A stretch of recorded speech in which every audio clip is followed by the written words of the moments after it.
Hey guys, welcome back to the channel. So today's video is, I used to say I was a Capricorn, but here's the truth. So a little hint, obviously this video is about zodiac signs. And yes, when I first got into zodiac signs, I was surface level. I didn't really know what they meant. I literally just thought it was personality and just the bare minimum, that type of stuff. And if I'm a Capricorn, it means I'm brave and yada yada yada. So let's get into that.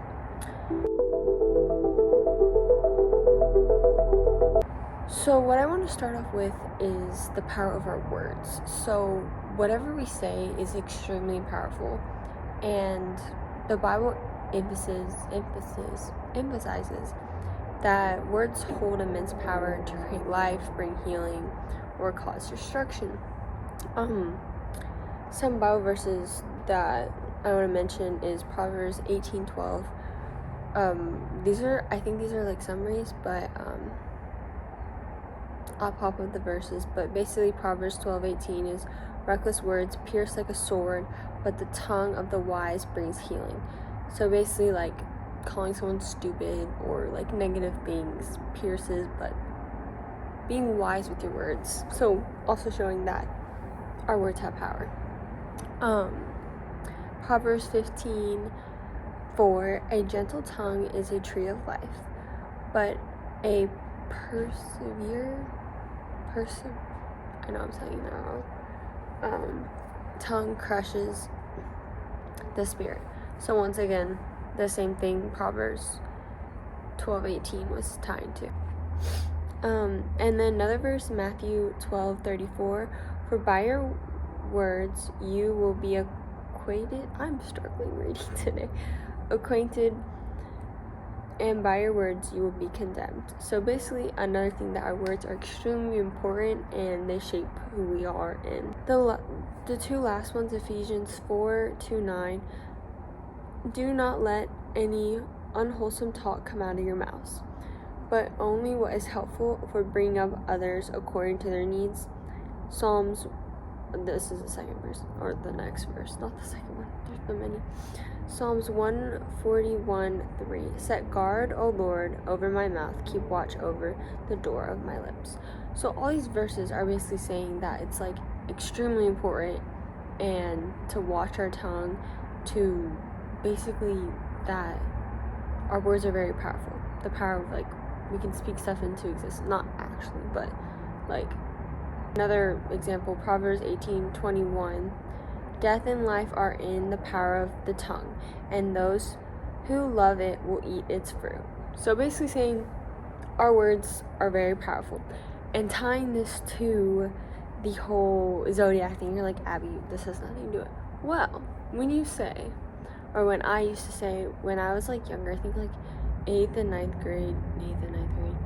8th grade, is when I was I loved zodiacs. Not loved it, but I was oh my gosh, this is my personality, I'm a Capricorn, and I didn't know what that meant. So what are zodiac signs? So each zodiac sign is associated with Greek or Roman deities. I think I'm pronouncing that right. Based on personality traits, mythology, and ruling planets. Okay, so I'm gonna pop up the Googled version of each thing, and it shows for example, Aries is the first one, and it says March 21st, blah blah blah, whichever date or whatnot. And it shows what each one is. So God of War, God of Hardest, God of blah blah blah, all false gods. So yeah, I didn't know that. And our God is a jealous God, and us saying that I'm this is basically giving those false gods, which are demons, but we'll lead on to that and later on in the video, but basically opening a door for them, even though it's just, oh, I'm just saying it, Abby, it's not that serious. Well, those Bible verses about power of our word is kind of counteracting it. you know? So, on to the no other gods. These days, we literally can make anything our god. Like, whatever's on our heart, whatever takes the most of our time. Like, I know it seems crazy, but when you start putting God first, things in your life start getting better. And as, like, a society today, I think that we tend to kind of put the worldly things first instead of God, and yeah, it doesn't go so great. Anywho, to the Bible verses of not having false gods. So Exodus 23 through 5. You shall not have no other gods before me. Okay, that's like straight up. Verse 4, you shall not make yourself an image in the form of anything, heaven or above, or on earth beneath, or in the waters below.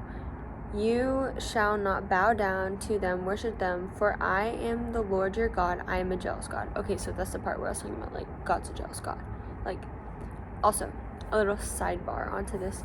I got asked a question together at the same time, and they asked for a yes or no answer, and it's not a yes or no answer, and I hope they're watching now, because at first I was kind of frustrated that they asked me this, but I realized at the end of the day, like, they're still human. They're still, like, everyone is trying to find hope through something, and basically what I'm trying to say is that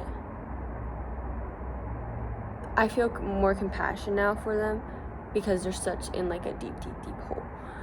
Anywho, so the question I got asked that kind of, like, side commented into the jealous God part is, I got asked, do you fear God and are you afraid of demons? Together. 2 questions at the same time. And those are valid questions, but they're not yes or no questions. And that's what they wanted, and it was really aggressive towards me. But I wanted to, like, tie that into this video.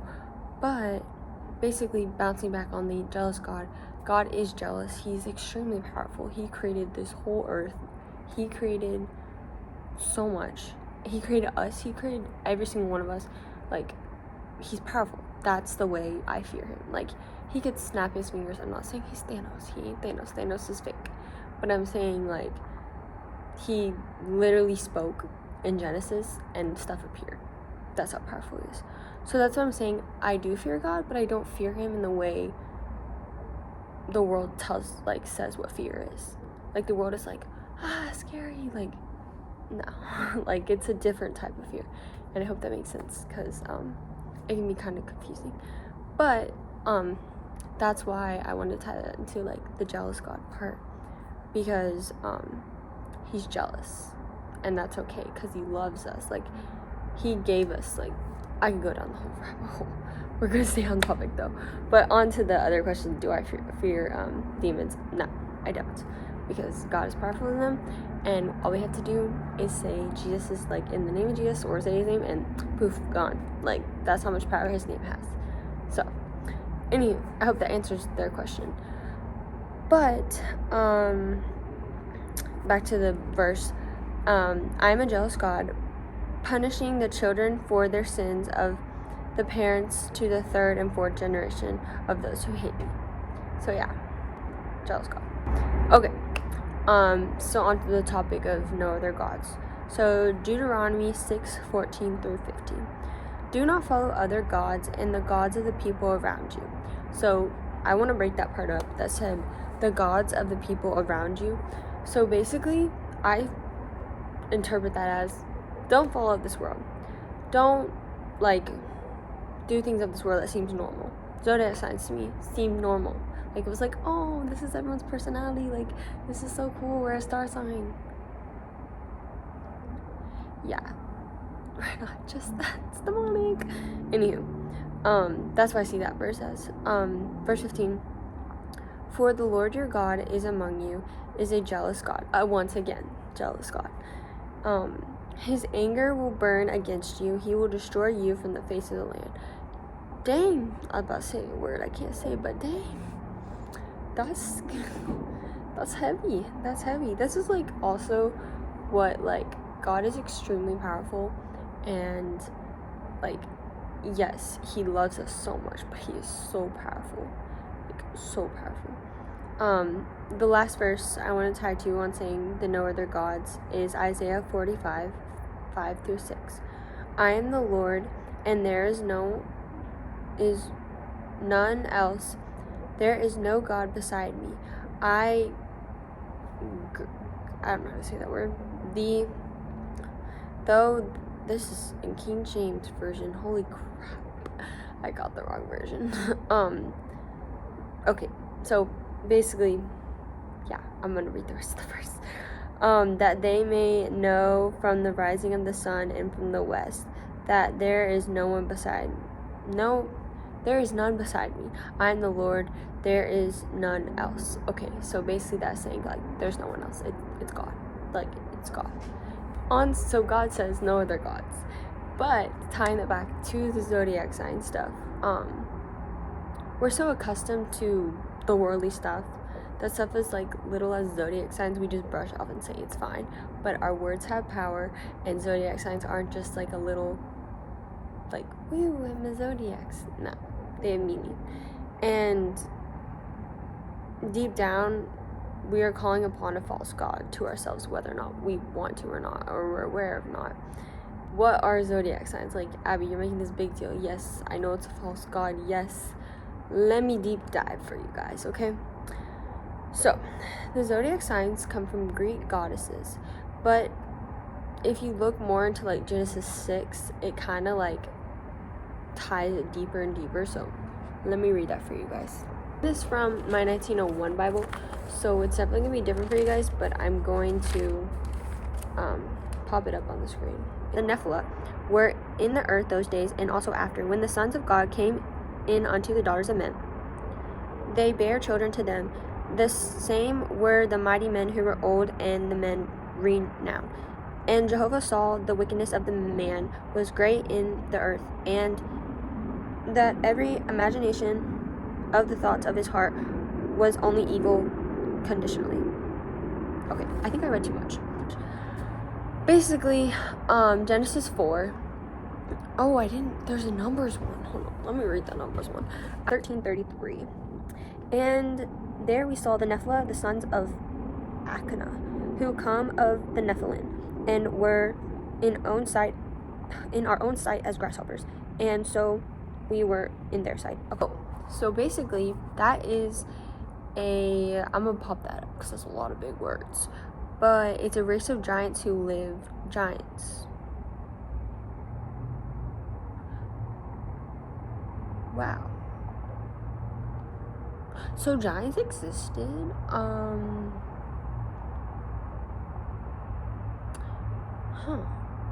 gonna pop all this up.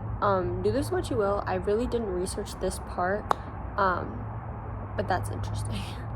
That's interesting. I didn't go this far into it. And yeah. So do that with do with that what you will. I think I said that right. But tying back into, oh yeah, that makes more sense. So Genesis 6-4 and Numbers 13:33 is often interpreted as the fallen ones and angels, or like, you know, how 1/3 of the angels fell. Yeah. Anywho, fallen ones are giants. They are generically understood to be the offspring of the Son of God.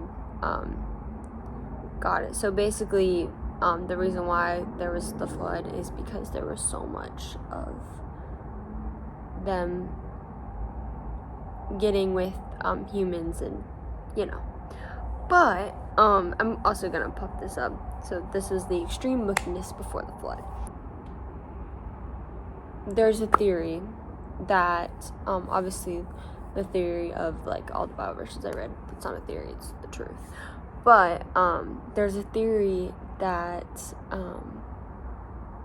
the zodiac signs are demonic. I personally think it is very demonic because it's all false gods, and it would make sense for fallen angels to create that, and that's why it is bad to claim that and say, yes, I'm a Capricorn, yes, I'm a Virgo, yes, I'm this. So that's just my standpoint on it, because I'm a child of God.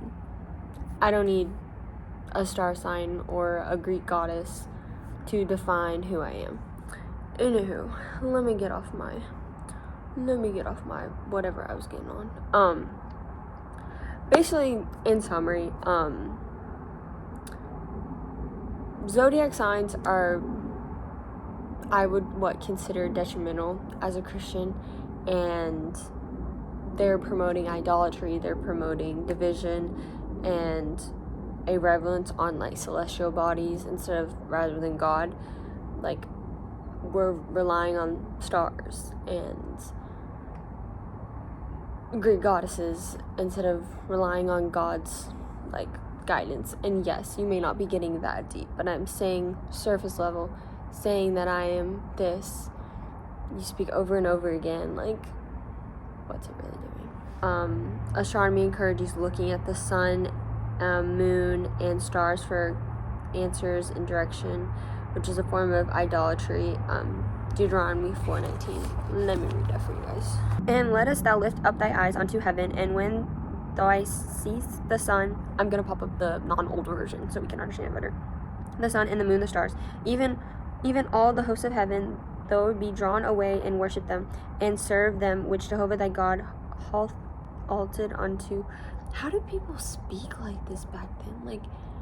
Like imagine if I went up to my friend and be like, like, bruh. Imagine if I went up to Myra and was like, yo, hoth thou get over here. I don't even know. And which Jehovah thy God hath unto all the people under whole heaven. Let me look up the actual easier way of understanding. And when you look up to the sky and see the sun and the moon and the stars, all the heavenly array, do not be excited into bowing down to them and worshiping things. Okay, that makes sense. So basically saying don't worship. Like, and also worship is not just like your typical like hallelujah. Like, no. It's like what's on your heart, what's taking up your mind, what's consuming you, what's your constant grab. Like, where do you go when you're hurting? Me, I've been struggling with going to sweets. Yeah, I go straight to the ice cream. So, trying to work on that. And like instead of going straight to prayer. So, and also what is like your identity. And worshiping things, there is. The Lord your God has appointed to all the nations under heaven. The fact that like a lot of them are like the God of the sea, the goddess of justice. Like, there's one God, it's the one true God. And if you're a Christian, you know that. So why are you claiming these zodiac signs? Sorry, let me. Can I get a witness? Sorry, you know can I get a witness? Anywho, that basically covers what I wanted to cover in this video. Bring it to your attention, and I know it's been brought to my attention by other people, and it's like, that's interesting, you know? But let me know what you guys think, and I'd love to hear feedback. So make sure you comment down below, make sure you subscribe, and I will see you guys next time. It feels so good when I'm finally done. I love how the camera is right there, and I'm looking right there. Because should I go, yes or no? Should I go find an older Bible at an antique shop? This is what happened to the cover. Guys, you want to see my new glasses that I'm filming on? Aren't they nice? I want to write my name because a lot of people wrote theirs. Imagine if someone in the future gets this and it's like, whoa, if this is from 2025 or 2026. I'm probably going to sign it with 2025 because I got in 2025.